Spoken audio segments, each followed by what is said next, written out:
Earlier this year, blackboxvoting.org demonstrated how voting machines could be hacked. But that's not the only way computers can be manipulated.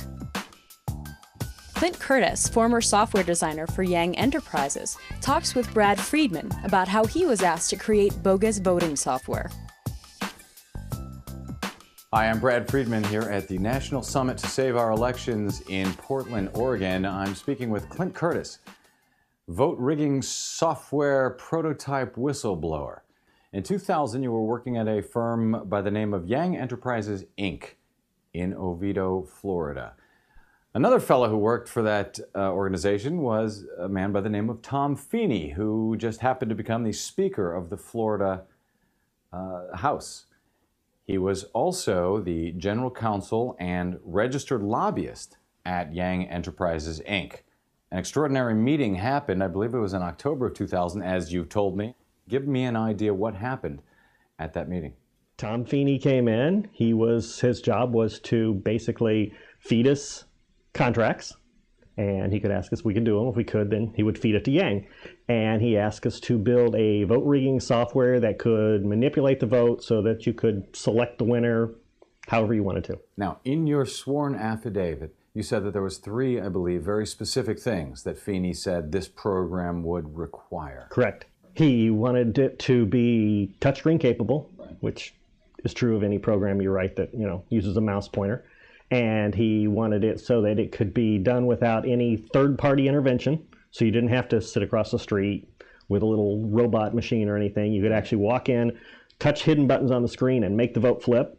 And he wanted it so that the source code would be hidden when someone looked at it. Now, when he came in, did he ask you, oh, I'd like you to create a vote rigging software prototype? How did this, did he actually ask you in that way? Yes, that's basically what he wanted, was something to manipulate the vote.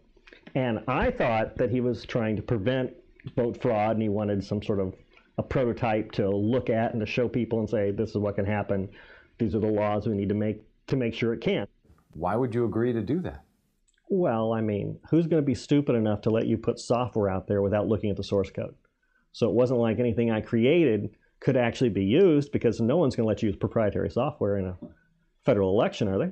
Apparently they do. Apparently they do. Did you realize that at the time? Because we should point out that the software that's used in these electronic voting machines is in fact proprietary, and so the boards of elections and so forth are not able to actually look at the source code before it's compiled. Correct. That is what I have found out.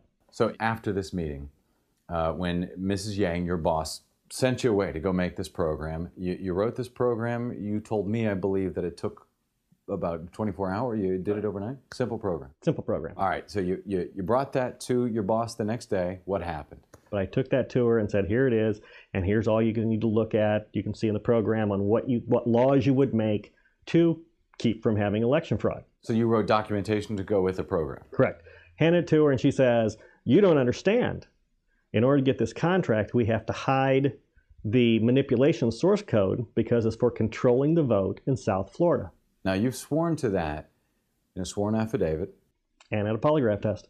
And as well, you testified before members of Congress. Yes. So the question is, why does your story matter? Because you don't have a democracy anymore. You have machines that are controlled by a small group of people that will decide who's going to be in office. With these concerns about electronic voting, knowing what you know, what the hell do we do now? Well, what you've got to do is you've got to throw out the systems that don't give you a verifiable paper trail. When you get systems that do, you actually audit that paper trail against the machine. And a lot of people say, just get rid of all the machines and count everything by paper in the first place. The problem is that's not actually as secure, because if you have a machine that prints the initial and then you have a receipt that you audit the machine with, you actually have two records. So you can't stuff the ballot box with paper, and you can't play with the machine.